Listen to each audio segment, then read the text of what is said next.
우리 옆 사람과 이렇게 한번 인사합시다. 기뻐하고 찬송합시다.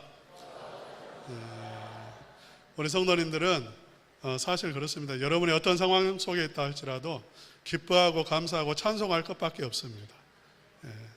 우리 다시 한번 기뻐하고 찬송하겠습니다. 그렇게 한번 합시다. 기뻐하고 찬송하겠습니다. 지난주 요절이 마태복음 12장 32절 말씀이었죠. 누구든지 말로 성령을 거역하면 이 세상과 오는 세상에서도 사하심을 얻지 못하리라. 이영경 집사님 항상 잘해오시는 것 같아요. 한번 큰 소리로 한번 말씀 암송해 보시기 바랍니다. 일어서셔가지고 시작.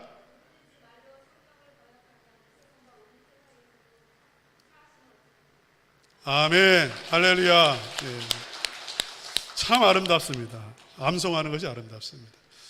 다음 주에는 누구를 시킬지 모릅니다. 오늘 우리 본문 말씀 53절 말씀 한번 읽어봅시다. 시작. 예수께서 이 모든 비유를 마치신 후에 그곳을 떠나서, 자, 이 말씀 한번 띄워주시고요. 여기서 이 모든 비유를 마치신 후에 이 단어가 나옵니다. 신천지에서 즐겨 인용하는 구절입니다. 모든 비유, 이 모든 비유, 이 단어를 그들은 가져다가 씁니다. 이 말이 무엇을 의미하냐면 성경은 전체가 비유라고 그렇게 주장을 하는데 사용합니다. 어떻게 사용한다고요? 모든 비유, 이것을 성경에는 모든 게 다 비유로 기록되었다는 거죠. 창세기 1장부터 요한계시록 마지막 장까지 다 비유라는 것입니다. 여러분, 지금 이 말씀이 그 성경, 예수님께서 성경 전체를 다 말한 것입니까? 아니면 요한복음 13장에 나오는 그 땅에 뿌리는 씨앗의 비유, 그리고 밭에 감추인 보화의 비유, 겨자씨 비유, 뭐 그런 걸 의미합니까? 무엇을 의미하죠? 성경 전체가 말씀이라는 뜻으로, 비유라는 뜻으로 하신 말씀인가요? 아니면 지금 요한복음 13장에 나오는 그 여러 가지 비유에 대해서 말씀하신가요? 마태복음 13장에 나오는 그 비유를 두고 하시는 말씀인데, 신천지에서는 모든 게 다 성경은 다 비유라고 이야기를 해요. 심각한 문제를 발생을 시키는 겁니다. 또 신천지의 비유풀이가 잘못된 이유가 있습니다. 신천지 교육을 받으면 제일 먼저 이 비유풀이를 먼저 가르칩니다. 성경은 다 비유로 되어 있기 때문에 비유를 모르면 성경을 모른다는 거죠. 우리 군대에서 통신병은 이런 문자를 이런 말을 주고받습니다. 예를 들어서 그런 거예요. 지금 비둘기 2마리 날아가고 있습니다. 그렇게 무전을 쳤어요. 그것은 비둘기가 진짜 날아간다는 것입니까? 아니면 비둘기에 다른 의미를 두고 있는 겁니까? 다른 의미가 있는 거예요. 그래서 북한 사람, 그 북한의 군인이 다 도청을 하는데 알아듣지를 못하죠. 비둘기가 도대체 무엇을 의미하는지, 진짜 그 자기 부대에 비둘기가 날아간다는 말인지 아니면 다른 의미를 가지고 있는지 모른단 말이에요. 그것을 아는 사람은, 비둘기의 그 의미를 아는 사람은 그 부대 사람입니다. 서로 입을 다 맞추어 놨어요. 비둘기는 차를 의미한다. 그렇게 말을 했으면 차가 2대 가는 것입니다. 실제로 비둘기가 날아가는 게 아니고. 만약 성경이 비유로 다 되어 있다면 이제 심각한 문제가 발생해요.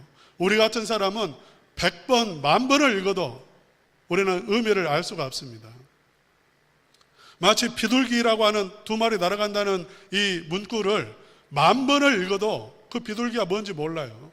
사람인지 차인지 진짜 비둘기인지 알 수가 없어요. 그래서 비유를 푸는 사람이 중요하죠.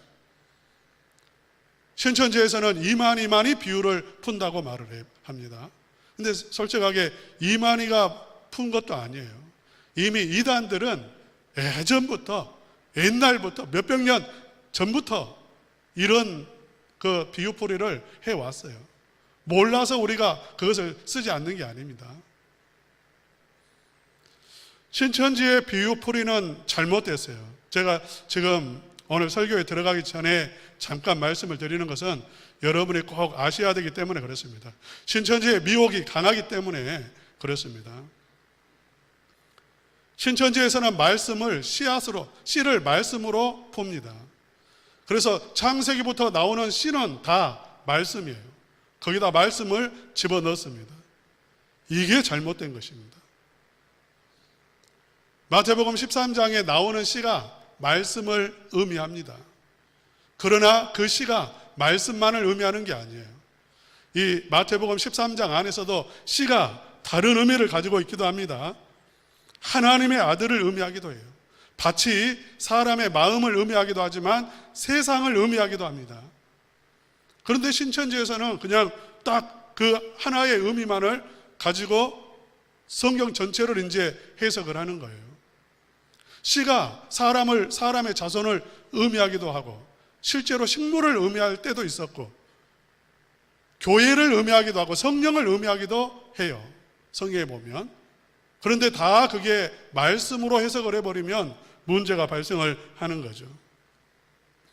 우리 예수님께서 비유로 말씀하신 이유는 이 비유를 모르면 지옥 가기 때문에 비유로 말씀하신 게 아닙니다. 우리 한번 따라서 합시다. 예수님 믿으면 천국 갑니다. 예, 비유 몰라도 예수님 믿으면 천국 갑니다. 말씀이 씨앗이라는 거 몰라도 예수님 믿으면 천국 가는데 아무 문제 없어요. 여러분, 예수님 믿으면 천국 가요. 그런데 이 비유를 말씀하시는 것은 그 천국을 풍성하게 누리도록 우리에게 이해할 수 있도록 우리로 하여금 생명을 풍성하게 누리도록 하시기 위해서 비유의 말씀을 하신 겁니다. 이 비유의 말씀을 하신 후에 그곳을 떠나셔서 54절 상반절 우리 한번 다 같이 한번 읽어봅시다. 54절 전체 한번 읽어봅시다. 시작. 고향으로 돌아가사 그들의 회당에서 가르치시니 그들이 놀라 이르되 이 사람의 지혜와 이런 능력이 어디서 났느냐. 예수님이 고향으로 돌아가셨습니다. 예수님의 고향은 어디죠? 예. 베들레헴입니까? 나사렛입니까? 베들레헴에서 태어났습니다마는 예수님이 자라신 것은 나사렛입니다. 나사렛으로 돌아가셨다 그 말입니다. 나사렛은 예수님의 고향이에요. 예수님은 이곳에서 큰 은혜를 동네 사람들에게 주시기를 원하셨습니다. 복 주시기를 원하셨습니다. 은혜 베푸시기를 원하셨습니다. 그런데 그렇게 하지를 못하셨어요. 우리 58절 말씀 한번 읽어보겠습니다. 시작. 그들의 믿지 않음으로 말미암아 거기서 많은 능력을 행하지 아니하시니라. 그들이 믿지 아니함으로 말미암아 믿지 않았기 때문에 거기에서는 능력을 행하지 않으셨다 이렇게 말씀을 하고 있습니다. 여러분, 지난주 오후 예배 시간에 믿음은 바라는 것들의 실상이요 이 말씀을 전했습니다. 우리 한번 다 같이 한번 따라서 합시다. 믿음은 바라는 것들의 실상이요. 좀 오늘은 날씨가 그렇게 춥지는 않은 것 같습니다. 히터를 좀 꺼주시면 어떻겠습니까? 히터의 모든 따뜻한 바람이 이쪽 가운데로 이렇게 저한테 집중이 되기도 하고 또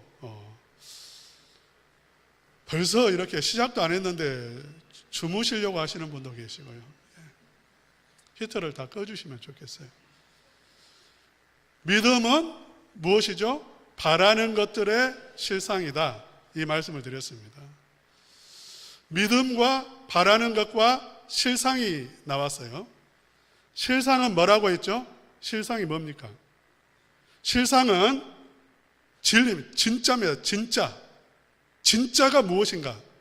진짜는 하나님이 살아 계시다는 거죠. 믿습니까? 우리는 죄인이라는 것입니다. 그게 진짜예요. 그게 진리입니다. 하나님은 살아 계시고 하나님은 천지를 창조하셨고 우리는 부패하고 타락한 죄인이고 우리는 저주 아래 있고 영원한 심판이 우리에게는 기다리고 있다. 이게 실상입니다. 실상은 무엇이냐면 예수는 그리스도시요 예수님은 우리의 죄의 문제를 해결하셨다는 것입니다. 할렐루야. 이게 실상입니다. 이 실상을 알면 하나님이 살아계시고 우리는 죄인이고 우리는 저주 아래 있고 예수님이 오셔서 죄의 문제를 해결하셨고 예수님 안에 생명이 있고 은혜가 있고 능력이 있고 축복이 있고 우리의 구원이 예수님 안에 있다는 것을 알면 이제 어떻게 되나요? 갈망하게 되죠. 바라게 됩니다. 구원을 바라게 되는 것이고 하나님을 갈망하게 되는 것입니다.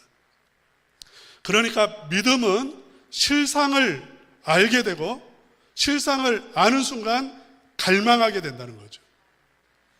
지금 고향 동네 사람, 예수님의 고향 동네 사람들이 예수님을 거부합니다. 그들은 실상을 못 봤어요. 예수님의 실상, 예수님이 하나님의 아들이시고 메시아이고 구원자시다. 그것을 보지 못했습니다. 그렇기 때문에 그들은 갈망하지 않았습니다. 예수님이 고향에 오셨지만 갈망하지 않았어요. 나를 구원해 주세요. 우리 가정 문제 해결해 주세요. 내 아픔이 있습니다. 치유해 주세요. 하지 않았습니다. 만약 여러분이 이 교회 이 자리에 나올 때에 믿음이 있다면 반드시 이 자리에 그냥 나오지는 않습니다. 갈망합니다. 오늘날 예배에 갑니다. 주님 만나러 갑니다. 하나님 아버지 앞에 나갑니다. 해결해 주세요. 이 문제만큼은 꼭 해결해 주셔야 되겠습니다. 매달리게 되어 있습니다. 승부를 보게 되어 있어요. 도전하게 되어 있습니다. 그런데 믿음이 없으면 갈망이 없어요. 그런데 믿음이 없는 이유는 실상을 보지 못하는 것이고 실상을 보지 못하는 것은 믿음이 없기 때문에 그렇습니다. 고향 동네 사람들이 왜 믿음에 이르지 못했을까요? 우리 한번 성경 말씀 55절 말씀 한번 읽겠습니다. 시작. 이는 그 목수의 아들이 아니냐? 그 어머니는 마리아.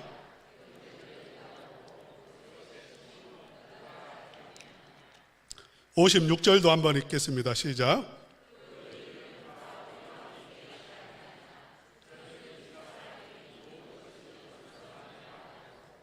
예, 여기서 보면 반어법이에요. 그렇게 의문문으로 기록되어 있습니다만은 사실은 반문하는 거죠. 목수의 아들이 아니냐? 이 사람 예수는 목수의 아들, 목수, 자기 동네에 산 지 25년쯤 됐습니다. 잘 알아요. 목수의 아들이었어요. 또 마리아의 아들이었습니다. 요셉, 야고보, 유다, 시몬 그들의 형이었습니다. 그의 여동생들도 잘 알고 있고 시집가서 그 동네에서 살고 있습니다. 이렇게 질문하는 이유가 뭡니까? 우리 잘 안다는 거예요. 근데 잘 안다는 게 뭐냐면 눈으로 본 것입니다. 눈으로 본 것. 25년 동안 보아왔어요. 여러분 눈으로 본 게 전부가 아니에요. 그래요 안 그래요? 보이는 게 전부가 아닙니다. 보이는 것으로 판단했어요. 보이는 것으로. 우리가 하나님에 대해서 내가 눈으로 하나님이 보이지 않습니다. 그래서 없는 겁니까? 예수님 믿는 사람 몇 사람을 보고 예수님이 어떤 분이신가를 우리가 판단할 수 있는 건가요? 신앙에 대해서 말할 수 있는 건가요? 그런데 대개는 그런 말을 해요. 내 직장에 다니는 누구를 보니까 하나님 없다. 그럼 많은 그리스도인 가운데 몇 사람 본 거예요? 한두 사람 봤어요. 우리의 눈은 사실 정확한 판단의 기준이 될 수가 없습니다. 우리는 다 알지 못해요. 우리의 눈은 착각하는 경우도 많습니다. 여러분, 장미는 무슨 색이죠? 되게 빨간색입니다. 되게 빨간색이에요.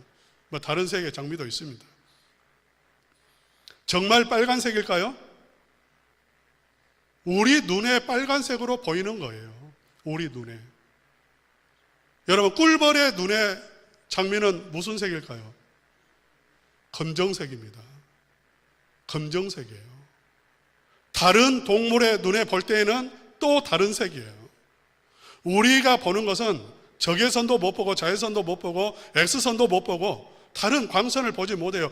우리가 보는 것은 겨우 가시광선 속에서 그 색을 보는데 그것은 정확하지 않아요. 얼마든지 장미의 색은 빨간색만 있는 게 아니라 다른 색으로도 얼마든지 보여질 수 있는 거예요.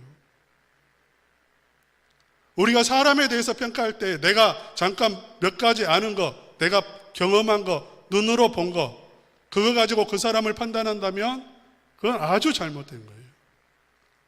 그 사람의 고민, 그 사람의 그 많은 눈에 보이지 않는 그 얼마나 많은 것들이 있어요. 성장 과정을 다 압니까? 몰라요. 그런데 동네 사람들은 눈에 보이는 자기가 아는 누구 집 아들, 옆집 사람, 누구 오빠, 형, 그걸 가지고 평가를 했다는 거예요. 또 그들의 평가의 기준도 그들은 그래서 이렇게 생각했어요. 누구 집 아들이고 내가 잘 아는 목수고 허드렛 일하는 사람이고 사실 오늘날로 따지면 노가다 일을 하는 분인데 사람인데 별 볼 일 없다 이렇게 말한 거죠. 이 질문 속에는 예수님은 그래서 메시아가 아니다 라고 하는 의미가 들어가 있어요. 내가 생각할 때 그는 별 볼 일 없다는 거예요. 그 내가 생각하는 거, 내 생각. 여러분이 예수님을 믿는 이유가 뭡니까? 예수님이 구원자라고 믿는 이유가 뭐예요? 여러분이 만약 내가 생각할 때 예수님은 그리스도인 것 같아. 그래서 나는 믿어. 그것은 정말 잘못된 믿음이에요. 그렇지 않아요. 그래서는 안 됩니다. 내가 생각할 때, 내가 볼 때 그리스도인 것 같다. 주관적인 거죠. 생각이라고 하는 것은, 우리의 생각이라고 하는 것은 내 생각은 사실 없습니다. 내 생각 없어요. 이건 철학적인 그러한 개념이고 심리학적인 개념이에요. 심리학자들이 하는 말이고 철학자들이 하는 말입니다. 우리의 생각이라는 것은 이 세상, 내 바깥에 있는 그 모든 개념, 사고 체계, 가치관, 그 모든 것들이 다 내 안에 들어와 가지고 내 속에서 내면화해 가지고 내 체계가 된 것, 내 생각이 되어진 것입니다. 지금 내가 생각하고 있는 것은 다 세상적인, 세상으로부터 들어와 가지고 그 세상의 가치관에 의해서 내 생각이 만들어졌다는 거예요. 지금 동네 사람들이 예수는 메시아가 아니라고 거부한 그 이유, 생각, 그것은 기준이 뭐냐면 세상적인 가치관입니다. 오늘 본문의 내용에서 지금 누구 아들이냐, 누구 목수가 아니냐 이 말은 다 그 사람은 가방끈이 짧다 그 말이에요. 가방끈이 짧다. 배운 게 없다. 여기서 25년 동안 목수 일만 했는데 그 사람이 어떻게 메시아일 수 있느냐 하는 거예요. 여러분, 만약 제가 서울대를 나온 목사라면, 서울대를 나와서 하버드에서 철학도 공부하고 신학도 공부해서 지금 청빙받아서 여기서 설교를 하고 있다면 여러분은 저를 굉장히 높이 평가할 겁니다. 제가 지금 이 한마디 한마디가 똑같은 말인데도 아주 무게가 다르게 느껴질 거예요. 아이고, 역시 서울대 나온 사람은 다르다. 하버드대에 나온 우리 목사님인데 실력이 좋더라고. 전도할 때도 써먹을 거예요. 우리 목사님 고신대 나왔어. 그렇게 전도하신 분 없죠? 네, 없어요. 서울대 나왔으면 서울대 엄청나게 썼을 겁니다. 아마 광주에서는 소문 났을 거예요. 첨단 은광교회 목사는 서울대 나왔어. 우리는 세상적인 그 학벌을 굉장히 이미 우리 안에는 아주 크게 생각합니다. 여러분, 서울대 나온 사람이 다 좋은 사람인가요? 이런 말이 있어요. 우리나라가 정말 제대로 살려면 서울대가 없어져야 되고 서울대 법대가 없어져야 돼요. 카르텔, 학벌 중심. 그거 서울대 없애버리고 모든 대학교를 서울대라고 이름을 지어버리라고. 일리 있는 말이에요. 얘들 경쟁하지 않습니다. 그러면 의사 되는데 그렇게 공부 잘하지 않아도 돼요. 그렇게 1, 2등 하지 않아도 돼요. 많은 문제가 학벌에서 생겨요. 학벌에서. 제가 학벌 이야기하는 건 아니에요. 그런데 우리는 이 세상적인 기준을 놓고 지금 예수님을 바라보고 있고 생각한다는 것입니다. 그들의 생각, 예수님은 메시아가 아니라고 하는 생각 속에는 세상의 기준이 들어가 있다는 거죠. 여러분, 우리는 외모로 사람 평가합니다. 외모로. 가우디라고 하는 사람이 있어요. 가우디. 어떤 사람이죠? 건축가입니다. 한 3, 4세기를 통틀어 가지고 가우디만한 위대한 건축가가 없다, 그렇게 말을 해요. 그만큼 영향력이 큰 사람이고요. 그 살아 있을 때에도 이미 국민적 영웅이었고 아주 세계적인 인물이었습니다. 그런데 이 사람이 어느 날 교통사고를 당했습니다. 교통사고를 당했는데 운전사가 보니까 아주 이렇게 노숙자처럼 보였어요. 그래서 그냥 길가에 이렇게 던져놓고 운전하러 가버렸어요. 별 볼 일 없게 생각한 겁니다. 지나가는 사람들이 보니까 노숙자가 누워있어요. 그냥 외면했습니다. 지나쳤습니다. 나중에 병원을 데려갔습니다. 병원에서 받아주지 않아요. 왜? 노숙자가 왔으니까. 3일이 지났어요. 그렇게 3일이 지났어요. 방치됐어요. 결국 죽었어요. 알고 봤더니 이 사람이 그 온 국민이 떠받드는 위대한 건축가였어요. 몰라봤어요. 왜? 그가 입고 있는 옷을 봤어요. 그 사람은 항상, 그 가우디는 건설 현장에서 직접 항상 거기서 먹고 자고 하면서 거기에서 건축 일을 감독하기도 하고 설계도 그것들을 이루어 갔기 때문에 남루할 수밖에 없었는데 그걸 보고 평가한 거예요. 오늘날에도 마찬가지입니다. 그 사람이 배경, 가지고 있는 것, 타고 있는 자동차, 사는 집, 재산. 예수님은 재산도 없고 배경도 없고 학벌도 없다는 거예요. 더 나아가서 결정적인 문제가 있습니다. 우리 57절 말씀 함께 읽겠습니다. 57절 시작. 예수를 배척한지라 예수께서 그들에게 말씀하시되 선지자가 자기 고향과 자기 집 외에서는 존경을 받지 않음이 없느니라 하시고, 예수님을 배척한지라 이렇게 되어 있는데요. 배척하다라고 하는 단어가 스칸달리조라고 하는 헬라어입니다. 스칸달리조. 이 단어에서 어떤 우리가 잘 아는 단어가 나왔냐면 스캔들이라고 하는 단어가 나왔습니다. 스캔들 아시죠? 스캔들 났다고. 예? 스캔들이라고. 부정적인 개념이 있어요. 실수하고 넘어지고 그리고 잘못된 그러한 상태를 스캔들이라고 말하지 않습니까?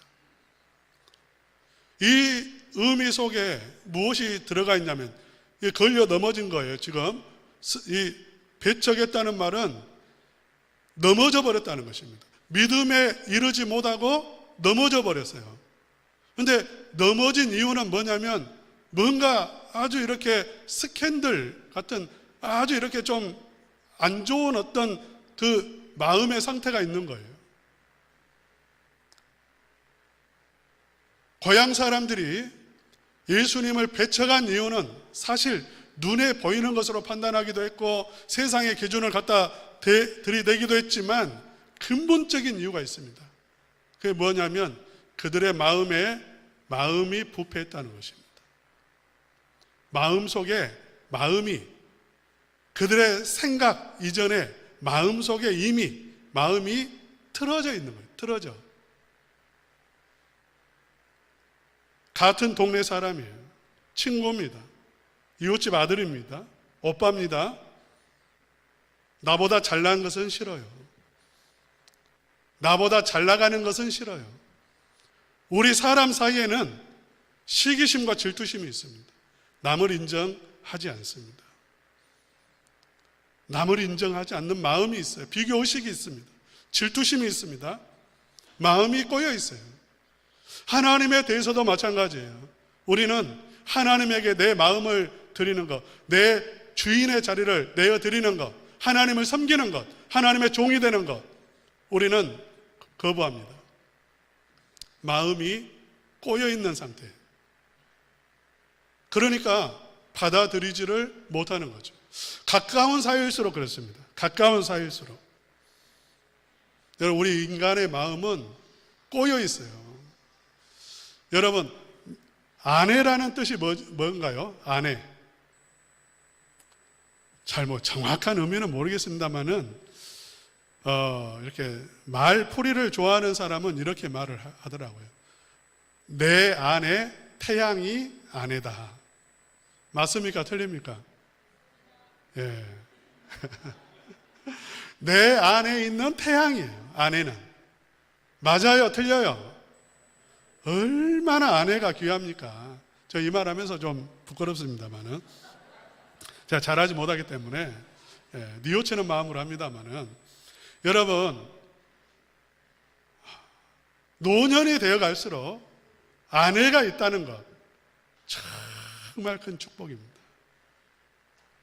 나이가 많이 들어서 친구들 만났는데 아이고 집사람이 기다려, 그 말 할 수 있다면 정말 그 사람은 복받은 사람입니다. 그래요, 안 그래요? 나이가 들어갈수록요, 아내가 없으면 초라해지고 비참해져. 나중에 정말 귀한 겁니다.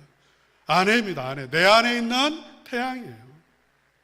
그런데 태양으로 그렇게 귀하게 받들고 그렇게 존중하고 사랑하고 그러나요? 그렇게 귀한 사람인데 어떻게 하냐면 무시한단 말이에요. 무시해요. 아내들은 어때요? 태양이 되어줘야 되잖아요. 정말 남편을 비추는 태양이 되어주어야 하지 않습니까? 그런데 돈 못 벌어 온다고 무시하고 길을 죽여버리고, 우리는 가장 가까운 부부 사이에서도 갈등하고 서로 인정하지 않아요. 마음이 부패해 있어요. 교회 안에 성도님들 얼마나 귀한 분들입니까? 그래요, 안 그래요? 존재 자체로 귀한 거예요. 존재 자체로. 존재 자체로 귀한 것입니다. 1년에 한 번 나와도 귀한 겁니다. 귀한 거예요, 정말. 여러분, 장로님 귀합니까? 안 귀합니까? 귀한 분이에요. 귀한 분. 권사님 귀한 분이에요. 새가족 정말 귀한, 제일로 귀한 분들이에요. 그런데 우리는 교회 안에서도 키재기를 해요. 인정하지 않아요. 인정하죠. 그게 왜 그러는가? 우리의 마음이 부패된 거예요. 예수님을 거부하는 이유가 뭐예요? 사람들이 예수님을 거부하는 이유, 예수님 믿읍시다 하면 나 교회 안 가. 여러 가지 아까 말했던 핑계 댑니다. 자기가 눈으로 봤던 거, 자기 생각을 말합니다. 하나님은 안 계셔. 그러나 근본적인 이유는 뭐냐면 마음이 하나님을 거부하는 거죠. 그래서 참된 믿음에 이르기 위해서는, 그러니까 믿음에 넘어지지 않고 구원 얻는 믿음, 그 참된 믿음에 이르기 위해서는 내 생각이 기준이 돼서도 안 되고, 내 눈으로 보는 것이 기준이 되어서도 안 되고, 내 마음, 내가 마음이 열리니까 나는 믿어. 그게 아니라 하나님의 말씀이 기준이 되어야 하는 줄로 믿습니다. 예, 말씀이 기준이 되어야 됩니다. 내가 하나님을 믿는 이유는 하나님의 말씀이 예수님을 믿음으로 구원을 얻기 때문이라고 하고, 예수님이 하나님의 아들이라고 성경이 말하고 있기 때문에, 하나님의 말씀이기 때문에 나는 믿습니다. 그것이 정답이라는 거죠. 할렐루야. 좀 어려우신가요? 여러분, 이 믿음은 정말 실상 예수님이 하나님이 아들이심을 알고 구원자이심을 알게 되어지고, 실상을 보게 되어지고, 갈망함으로, 내 마음속에 소원이 일어남으로 우리는 많은 은혜와 능력을 경험하게 되는 줄로 믿습니다. 예. 우리 첨단은광교회 성도님들은 내가 생각할 때 믿어지니까 믿고, 그게 아니라 말씀 위에 하나 믿음을 세워갈 수 있기를 축복합니다. 여러분, 이번 주 수요일부터 3월 1일입니다. 수요일이 한 달 동안 31일까지 우리는 신약 성경을 통독할 겁니다. 무슨 성경을 통독한다고요? 신약 성경 통독합니다. 여러분이 꼭 성경 통독하시기를 바랍니다. 성경 통독하실 거죠? 손 한번 다 들어주세요. 통독하겠습니다. 손 다 들으셨습니다. 손 내리시고요. 예, 하나님 앞에서 한 거예요. 예. 성경을 읽으실 때 먼저 하나님의 음성으로 들려지게 해주십시오라고 기도하십시오. 두 번째, 예수님은 누구신가? 하나님은 누구신가? 성령님은 누구신가? 질문하시면서 읽으시기를 바랍니다. 질문하면서 그냥 읽어가면요, 뭔 내용인지도 몰라요. 하나님이 어떤 분이신가를 찾아야 돼요. 그게 다 믿음이 되는 것입니다. 하나님에 대한 믿음의 근거가 되는 것이고요. 그렇게 읽을 때 여러분 31일이 되면 여러분의 믿음은 10배, 20배, 30배로 성장해 있게 될 줄로 믿습니다. 네, 그렇게 하셔서 하나님의 많은 은혜, 오늘 본문 말씀 마지막에 이렇게 말하고 있죠. 믿지 않음으로 말미암아 거기서 많은 능력을 행하지 아니하시니라. 이 말씀 띄워주세요. 저는 이렇게 바꾸고 싶습니다. 첨단은광교회 성도들이 믿음으로 말미암아 거기서 많은 능력을 행하셨더라. 예. 자기 이름을 넣어서 이렇게 한번 말씀하고 마치겠습니다. 자기 이름을 넣으세요. 믿음으로 말미암아 많은 능력을 체험하니라. 이렇게 시작. 명옥이가 믿음으로 말미암아 많은 능력을 체험하니라. 아멘. 찬송 부르시겠습니다.